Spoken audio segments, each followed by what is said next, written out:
Move your yacht immediately or we'll have it towed and fined by the HOA. Those were the exact words from a woman in a floppy sun hat and oversized sunglasses, pointing at my boat like she owned the entire lake. But I didn't flinch. I just calmly stood there on the dock watching as she barked orders into a walkie-talkie and gathered her little army of HOA members. They had set up tables, coolers, and fishing rods like they were organizing a state fair right on my waterfront. It wasn't even the fact that they were on my property that irritated me. It was how boldly they assumed they had the power. What they didn't know, I owned the lake. Not the boat, not the dock, the entire lake. And when they crossed the line that day, when they told me to move my own yacht or they get the city involved, I did something that would make their mouths hang wide open for weeks. I ended their fishing party right there, right in the middle of their grand weekend HOA barbecue. Tables flipped, water access revoked, their guests watching in stunned silence. But just before I gave the final command to lock the gates and shut down lake access for the whole HOA, my phone buzzed with a warning. The HOA president was threatening legal action, and she wasn't bluffing. Now let me tell you how all of this started. Before the chaos and the shouting matches, my life was calm. I just moved back to the quiet lakeside town I grew up in, Harrison Cove, Georgia. After working 2 decades in tech out in Seattle, I'd finally made enough to retire early and come home. My name's Jake, 45, divorced, no kids, just me and my dream project. A fully restored 1978 Chris Craft yacht I named Liberty Belle. She was the one good thing that came out of my last marriage, and I spent almost 4 years restoring her piece by piece. When I bought the old property by the lake, almost 10 acres of land, trees, and a long stretch of waterfront, my only goal was peace. The listing said it wasn't part of any HOA, no shared fences, no nosy neighbors, just water, trees, and silence. What I didn't realize was that the lake was surrounded on all other sides by homes in the Willow Hills HOA. And those folks, they treated the lake like it was their private swimming pool. At first, it was little things. A group of teens parking their golf carts on my grass while they fished. A few older men dragging their canoes across my dock without asking. But I let it slide. I figured they were harmless. I waved. I smiled. I even helped one of them untangle his fishing line from a tree once. Then came a Saturday morning when I woke up to find an entire pop-up tent set up on my dock, tables, speakers, even a charcoal grill. Kids were splashing around in the water, and someone had hung a Willow Hills annual fishing day banner across 2 trees on my property. That's when I realized this wasn't a casual misunderstanding. It was entitlement. I walked down to the dock in my slippers and robe, trying to stay calm. I tapped one of the women on the shoulder, curly-haired, smug, wearing one of those bright HOA volunteer shirts. "Excuse me," I said. "You're all on private property. I didn't give permission for any of this." She looked me up and down and said, "Oh, we were told it was okay, that you were just some quiet, retired guy who didn't mind." "I never agreed to anything," I replied. She waved at another woman standing near the grill. "Karen, this is the lake guy." And that's how I met Karen Meyer, the self-proclaimed president of the Willow Hills HOA, and apparently ruler of all things lake-related. She walked over like she was hosting a TV segment, all smiles, fake politeness, and a clipboard tucked under one arm. "Hi, Jake." "Right," she said. "We're just hosting our yearly event. It's been a tradition here for years. It's one day out of the year. I'm sure you understand." "On my dock?" I asked. She tilted her head like a confused puppy. "Well, the lake belongs to the community." "No, it doesn't," I said flatly. "It belongs to me." "So does the dock. So does this part of the land." Her smile dropped. "Well," she said, clearing her throat, "this isn't going to work. Our families have used this lake for decades. We'll speak to the city about public access rights. Maybe you're confused about the boundaries." She handed me a printed map, poorly drawn, not even official, and pointed at a shaded area she claimed was community-shared lakefront. I didn't argue. I simply said, "Karen, please pack up and leave today." She glared at me, then turned around and shouted to her people, "Wrap it up for now. We'll handle this." The next week, I installed a camera system around my dock. I also went to the county office and requested every land deed and water rights document tied to my property. And guess what? Not only did I own the dock and the land, the lake itself was a private lake registered to me and my estate under an old sale contract from 1958. The previous owner never gave public rights to the neighborhood. In fact, the HOA's own founding documents confirmed that the lake was never part of their jurisdiction. I had legal proof, ironclad, so when they returned the following Saturday with more tents, a bounce house, loudspeakers, and even a fish cleaning station set up near my shed, I didn't say a word. I let them settle in, let them open coolers, let them throw lines into the water and dance around on my dock like they were celebrating a national holiday. Then I walked down the hill, stood on the wooden platform of Liberty Bell, and raised my voice.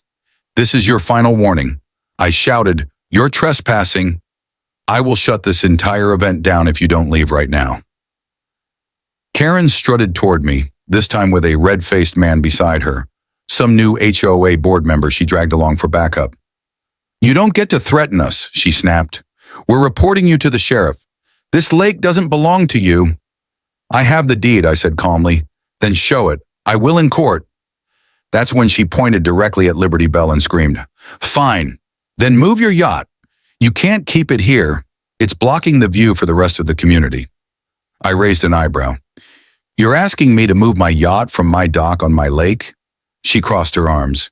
"If you don't, we'll have it towed and fined." I smiled, and that's when I ended it all.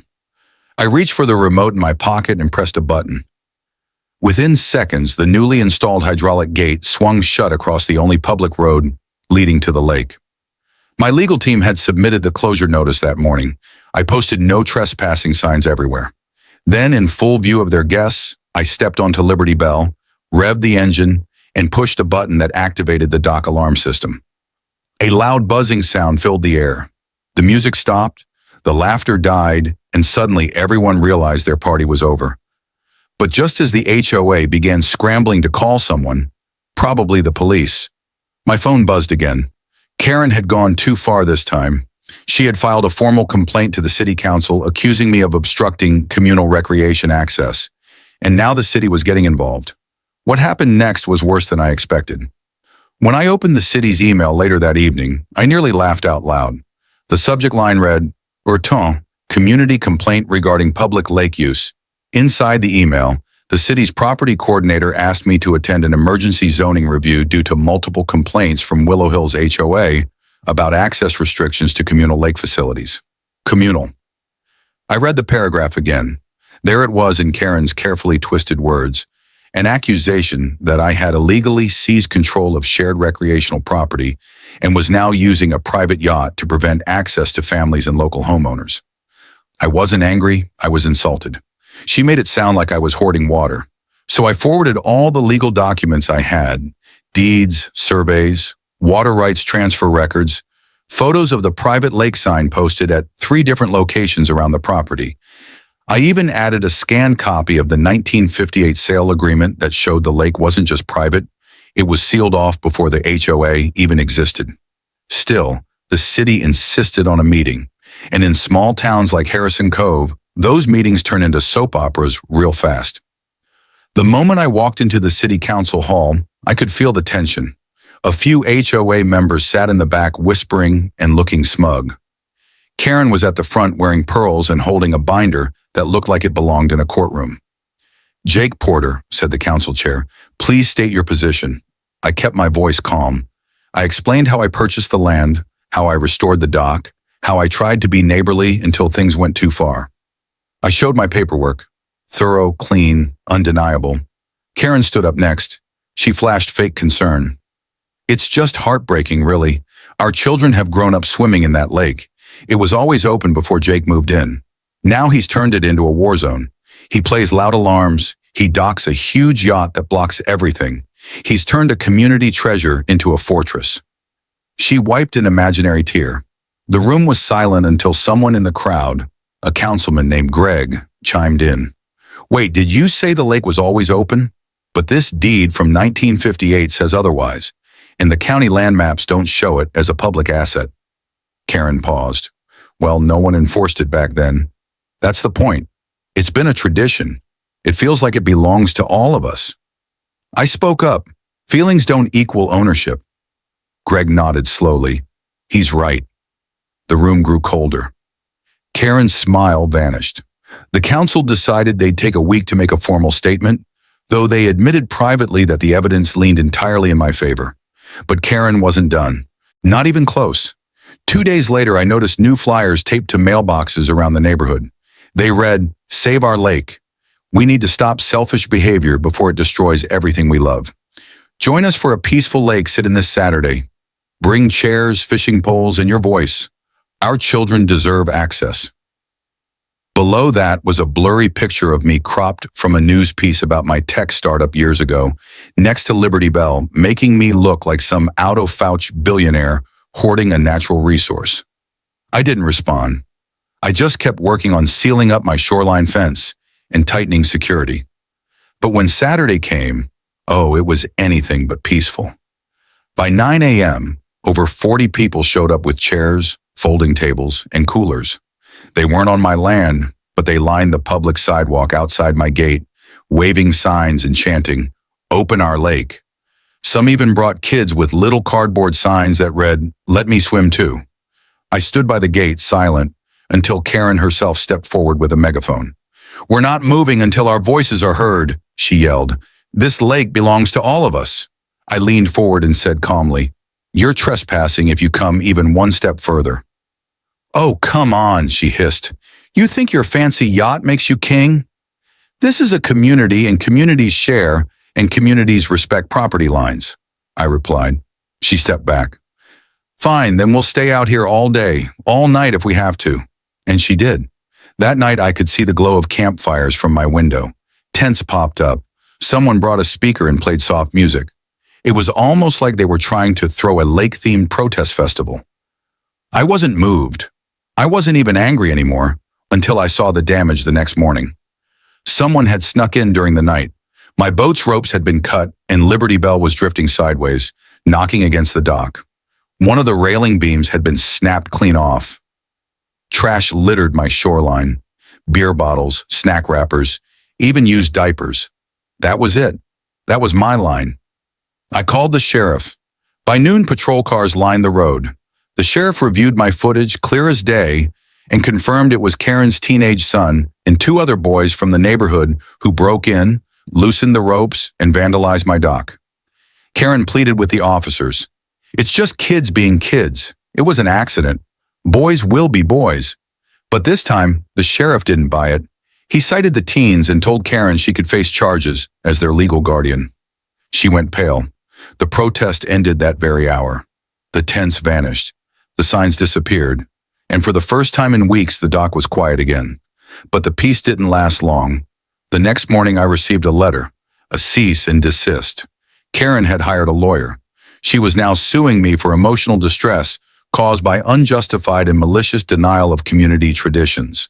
And just when I thought it couldn't get more ridiculous, her lawyer also filed an emergency injunction demanding that I remove Liberty Bell from the dock until the matter was resolved, claiming the yacht was causing psychological harm to Willow Hills residents by its intimidating presence. I stared at the letter. Was this really happening? Was my peaceful retirement turning into a courtroom war? As I read the final line of the letter, "If you fail to comply, we will pursue further action and notify the media," I heard a knock at my door. It was a local reporter holding a microphone, and behind him, a full camera crew. Karen had gone public, and the next bombshell was about to explode. The boom mic hovered in my face as the reporter asked, "Mr. Reporter, how does it feel to be at the center of a neighborhood controversy involving local children, lake access, and $1 million yacht?" I blinked at him, stunned. "How do I feel?" I asked, arms folded. "Did you talk to the sheriff about the trespassing, the vandalism, the damage to my boat?" The reporter shifted awkwardly, clearly not expecting me to respond with fire. "We've heard multiple sides," he mumbled. I could see Karen in the background standing by the sidewalk, in a flowy sundress and dramatic sunglasses, whispering into her phone while eyeing the cameras. She waved like a movie star. I didn't say another word. I closed the door. That evening, the segment aired on the local news. It was one of those both sides stories that made you want to punch your TV. Karen tearfully described how her community had peacefully used the lake for years, only to be bullied by a new neighbor with money and muscle. They even showed slow-mo clips of kids fishing with sad music playing behind it. Karen tearfully described how her community had peacefully used the lake for years, only to be bullied by a new neighbor with money and muscle. They even showed slow-mo clips of kids fishing with sad music playing behind it. No mention of the trespassing, no mention of the sheriff's report, no mention of facts. The next day I received threats online. Strangers telling me I was cruel, that I hated kids, that I should go back to where I came from. One even said I should sell the lake to the community if I had any heart. It hurt, not just because people misunderstood, but because I had tried to avoid this mess. I moved here to escape drama. Now I was the headline. So I called my lawyer, hit them with the truth, she said firmly. Let's file a countersuit, one for property damage, defamation, and harassment. And if they want a public fight, fine. Let's give them a show they'll never forget. That same week, I put up new signs. Lake temporarily closed for safety concerns, under investigation by county authorities. I also installed fencing along the shoreline on both sides of my dock, plus 2 surveillance towers. I hired a part-time security guard, Jeff, a retired Marine who didn't smile much, but had a presence you couldn't ignore. The HOA was furious. Karen accused me of militarizing a shared space. She even posted a community alert on the HOA bulletin, calling me a lake tyrant. Still, I said nothing until one afternoon, a letter arrived from a familiar name. It was from David Carlson, the original owner of my property, the man who sold me the lake. He had seen the news and wanted to meet. I drove across town the next morning. David was 83 now, white-haired and witty, still living in the farmhouse where he was born. We sat on his porch with sweet tea and watched squirrels chase each other through the trees. I saw what that woman said on the news, he said after a long sip. Let me tell you something, Jake.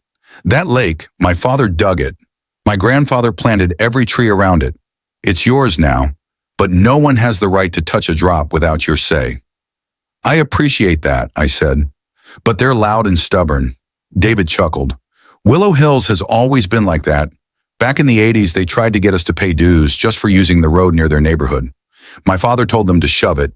He stood up and disappeared into the house for a moment. When he came back, he was holding a dusty wooden box. Inside was every original document tied to the lake, water permits, well records, even a hand-drawn map from 1936 with the lake's boundaries outlined in red. These might help, he said with a wink. He was right. They helped a lot. Armed with the new paperwork, my lawyer filed an emergency declaration of ownership with the county, requesting a protective order against further trespass by the HOA. But while we waited for approval, something unexpected happened. Karen threw a party, a fishing tournament, actually. Despite the fence, despite the warnings, despite everything, on a bright Saturday morning, I woke to the sound of boats in the water. 3 inflatable kayaks floated just beyond my dock, and on them Karen, her husband, and 2 other HOA members in matching t-shirts that read, "Lake belongs to the people." I walked to the edge of the dock, heart pounding. Jeff, the security guard, stood beside me, arms crossed. Karen held up a megaphone and shouted, "This is a peaceful protest. We are not stepping on your land. We are floating harmlessly on community water." I nearly laughed. "You're floating on my private lake," she waved dramatically. "See you in court." But she didn't count on what happened next. My lawyer had emailed the final paperwork to the sheriff just that morning. And the sheriff, he arrived in person with 2 deputies and a loudspeaker of his own. "This is Sheriff Dan Williams." His voice echoed across the lake. "This water is part of privately owned property. You are in violation of a court order. You have 5 minutes to return to shore or be cited." Karen panicked. She started paddling wildly. Her husband's kayak spun in a circle. One guy tipped over and flopped into the lake like a fish. They looked ridiculous. But the worst part, Karen refused to leave. She floated in place and shouted, "I demand an appeal. You can't silence a community." The sheriff signaled to his deputies. They waded into the shallow water, grabbed the kayak, and towed her back to shore, while cameras from 3 local news stations filmed every moment. That night, the footage went viral, but not in the way she hoped. The headlines read, HOA president towed off private lake during protest, gone wrong. And the next extreme event, it came the very next morning when the entire HOA board voted to remove Karen as president. But what they did next, that changed everything, and it wasn't in my favor. The HOA board's decision to remove Karen Meyer as president should have been the end of it. But instead of backing down, the Willow Hills board doubled down, this time with a new face leading the charge. His name was Douglas Crane. I met him 3 days after Karen's removal. He showed up on my dock in a pressed polo shirt and leather boat shoes, holding a folder under one arm and an overly confident grin on his face. Mr. Porter, he said, offering his hand. I'm Doug. I've taken over as interim HOA president. Thought I'd stop by and clean up the mess. I didn't take his hand. You're standing on the same dock your last president called public property. He chuckled, clearly trying to come off as more polished than Karen. Yes. We've all read the court order. Very thorough. Very impressive. Look, I'm not here to argue. I'm here to negotiate. Negotiate. I raised an eyebrow. He opened the folder and pulled out a document. We'd like to propose a formal lease agreement, he said. You let us use the lake on weekends for fishing and paddleboarding. Nothing crazy, just access. In exchange, the HOA will pay a monthly fee. You set the terms. We'll keep it clean, quiet, supervised, total respect of your property. It was unexpected. For a moment, I actually considered it. Then I read the fine print. Tucked beneath the friendly wording were clauses that would gradually shift responsibility for lake maintenance to the HOA, along with access rights, signage allowances, and liability waivers. They were trying to sneak in ownership through paperwork. I handed the folder back to him. Nice try, I said, but no. Not now, not ever. Doug smiled like he expected that. Well, it's a shame, Jake. Real shame. Because I think you're going to find we can be much more diplomatic than Karen. He paused, but also much more organized. Over the next week, it became clear what he meant. The HOA launched a coordinated PR campaign. Flyers appeared in mailboxes, on cars, and pinned to trees near the lake. They called it Operation Open Waters. They set up a website with testimonials from teary-eyed residents reminiscing about summers on the lake. They even included blurry childhood photos of kids jumping off docks that weren't even mine. They created hashtags. Our lake, Save Harrison Waters. Let the kids swim. One photo in particular showed a toddler holding a fishing rod with the caption, Tell him why he can't fish anymore. I was being painted as a villain, but I stayed quiet. No interviews, no online responses. I focused on strengthening my legal position. Then Doug made his biggest move yet.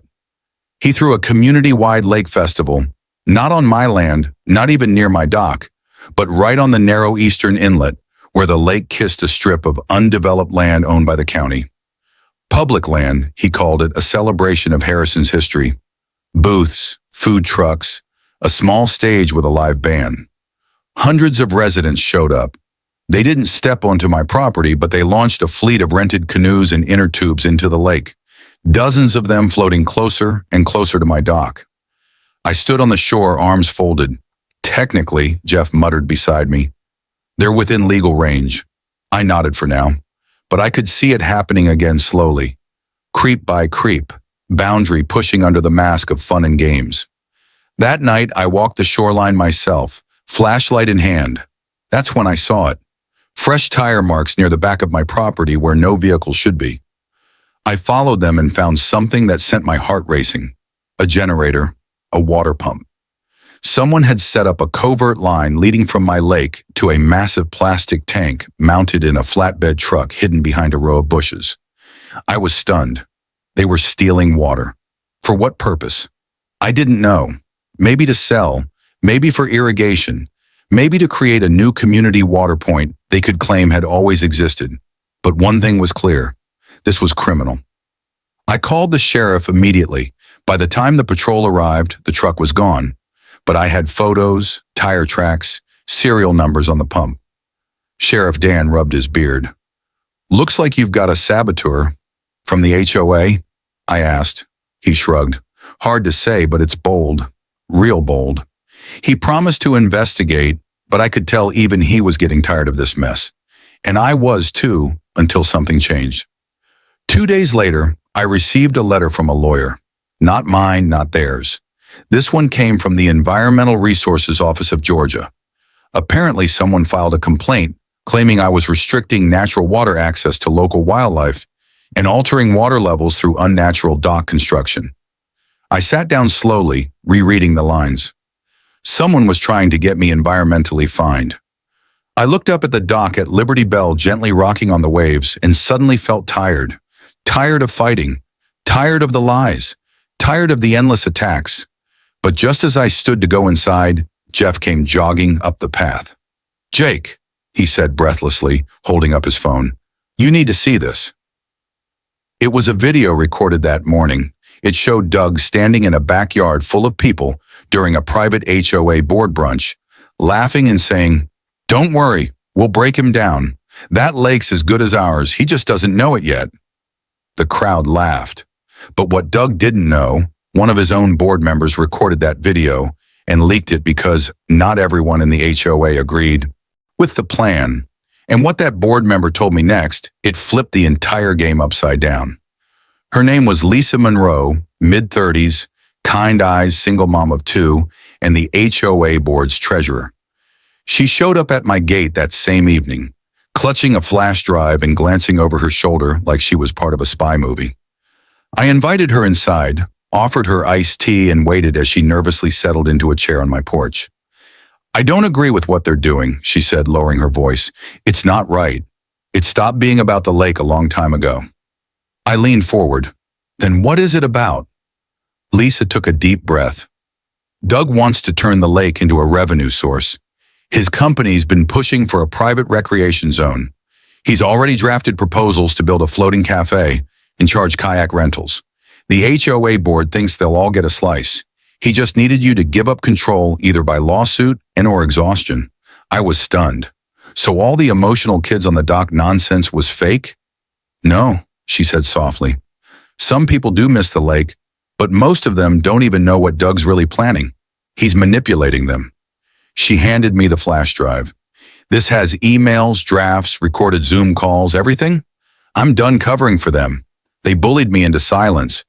But if you can use this to stop them, do it." That night, I sat at my desk and opened the files. She wasn't exaggerating. I found PowerPoint decks titled Willow Hills Waterfront Development Vision with fake maps that shrank my property line by at least 30 feet. Spreadsheets of projected monthly earnings from paddleboard rentals. Even email chains between Doug and a shady event planning company talking about launching seasonal lake parties for out-of-town guests for a fee. I forwarded everything to my lawyer. "Let's bury them," she replied almost instantly. The next day, we filed a motion to counter-sue the Willow Hills HOA, naming both the organization and Doug Crane personally for defamation, harassment, attempted fraud, property damage, and conspiracy to seize private property through manipulation and false representation. But while the legal storm was brewing, Doug made one last desperate move. He showed up at my gate again, but this time with a news crew. "I just want to have a civil conversation," he said into the camera, smiling like a politician. "Jake Porter doesn't speak for this community. He's shutting out neighbors, harming families, and now he's accusing us of crimes." He waved a printed copy of my lawsuit. "I'm here to offer one last chance to resolve this like adults." I didn't open the gate. I didn't even answer. I let the camera zoom in on the no trespassing sign and on Liberty Bell bobbing peacefully behind the secured dock. Later that evening, I gave the news station a different story. I sent them clips from Lisa's flash drive, clips of Doug laughing about breaking me down, clips of him admitting on Zoom that the lake was private, then coaching his team to publicly call it community-owned for media sympathy. Clips of the rental plans, the cafe mock-ups, the lies. The station aired it all, uncut, unfiltered. The backlash was instant. Willow Hills erupted in fury. Residents who had donated money to community lake defense marched down to the HOA office demanding answers. Some threw Doug's printed flyers back into the mailbox. Others spray-painted liar on the community board by the clubhouse. But the final nail, It came at the HOA's emergency meeting. More than 100 residents packed into the room. Doug tried to spin it, calling the video taken out of context. But Lisa stood up with a microphone and told the truth. Told them what he said behind closed doors. Told them how he planned to turn their peaceful lake into a profit machine. Told them how he manipulated them and used their children as props. The room exploded. Doug was removed on the spot, no vote needed. And the new interim president, a retired school teacher named Mr. Atkins, issued a formal public apology on paper, on camera, on behalf of the entire HOA. They promised never to trespass again. They promised to pay for the dock repairs, the stolen water investigation, and the legal costs. And more importantly, they signed a notarized non-interference agreement banning any HOA board from ever attempting to claim rights over the lake. But even with the battle over, something didn't sit right. Because while everyone else moved on, Doug Crane disappeared, vanished. No house visits, no appearances, no responses to court letters. Then just days before the next legal hearing, I received a strange alert from my security system. Motion detected. At 3:13 a.m. by the lake, I opened the live feed. A hooded figure stood at the far end of the dock, staring directly into the camera, still silent. And in his hand was a gas can. And just like that, this story turned from a property war to something much darker. The moment I saw the gas can, I didn't hesitate. I hit the emergency call button, built into my security app, triggering an automatic alert to the local sheriff's office. At the same time, I activated the floodlights around the dock, blindingly bright beams that lit up every corner of the lakefront. The hooded figure froze like a deer in headlights. Then he bolted. I watched as he sprinted through the trees behind my property and disappeared into the night. He dropped the gas can mid-run, stumbling slightly as the lights tracked him like a prison spotlight. Within 5 minutes, Sheriff Dan's cruiser skidded into my driveway. He and Jeff, who had rushed over from his trailer nearby, began sweeping the area. I handed over the video footage, which clearly showed the intruder's height, build, and face just briefly when he turned toward the light. It was Doug, no question. Sheriff Dan shook his head. That man's got no sense. You win in court and he comes back to light your boat on fire. This ain't just trespass anymore. This is arson and attempted destruction of property. Doug had officially gone rogue. The very next day, an arrest warrant was issued, but he was nowhere to be found. Neighbors said they hadn't seen him since the HOA board meeting. His house was dark. Mail piled up. The sheriff even checked nearby hotels, but Doug had seemingly vanished until 2 days later, when he made one last mistake. He tried to sneak back onto HOA property during the night and retrieve files from the HOA office. He tripped a silent alarm. Cops caught him red-handed. They found keys, HOA access codes, and a burner phone in his backpack. On that phone were text messages he'd sent under fake names, encouraging others to protest me, leave nasty reviews about my business, and even suggesting someone leave a surprise on the dock. That was it. Doug was arrested and charged with criminal conspiracy, attempted arson, and harassment. The judge denied him bail, citing a clear danger to public and private property. And just like that, the war was over. Or so I thought, because the damage Doug left behind wasn't just physical, it was emotional. My trust in people had been rattled. I found myself questioning every wave from a neighbor, every car that slowed near my gate. Even with the HOA silenced and the lake protected, I couldn't shake the feeling that someone might always try to take what wasn't theirs. But something unexpected began happening. People started stopping by, not to protest, not to argue, but to say thank you. One family dropped off homemade cookies and a handwritten note from their son that said, "Thanks for protecting the lake, Mr. Jake." An older couple brought fresh lemonade and said, "We always knew Karen and Doug were full of it. We're glad you stood up." Lisa came by regularly, not as an HOA board member, but as a friend. We shared dinners, traded stories about our ridiculous weeks, and laughed about how small-town drama can feel like a Netflix thriller. And for the first time in months, I slept peacefully until one final surprise landed on my doorstep. A certified envelope. It was a formal offer from the Georgia Outdoor Conservation League, a state-funded program that wanted to purchase long-term access to my lake for wildlife preservation and limited public education use in exchange for a generous yearly payment. But the best part, I'd keep full ownership. No events, no parties, no fishing tournaments, just safe, regulated visits from local schools and nature programs with full coordination under my control. I smiled as I signed the agreement, because in the end, I didn't just protect my yacht, I protected something bigger. My peace, my property, my right to be left alone. But the most unexpected twist came during the celebration dinner hosted at a small lakeside cafe across town. As I stood near the buffet table chatting with Jeff and Lisa, a man walked in thin, quiet, wearing a ball cap pulled low over his face. It took me a moment to recognize him, Doug's brother. He walked up slowly and said, "I just wanted to say I'm sorry. My brother's always been a manipulator. Thank you for stopping him before he went even further." I nodded silently, unsure what to say. Then he handed me something, a small sealed envelope, and walked away without another word. Inside, a photo of Doug and me taken from a distance. The back of it said, "He was watching long before this started." I sat down, heart pounding, because I realized this lake war wasn't just about entitlement. It had started with obsession.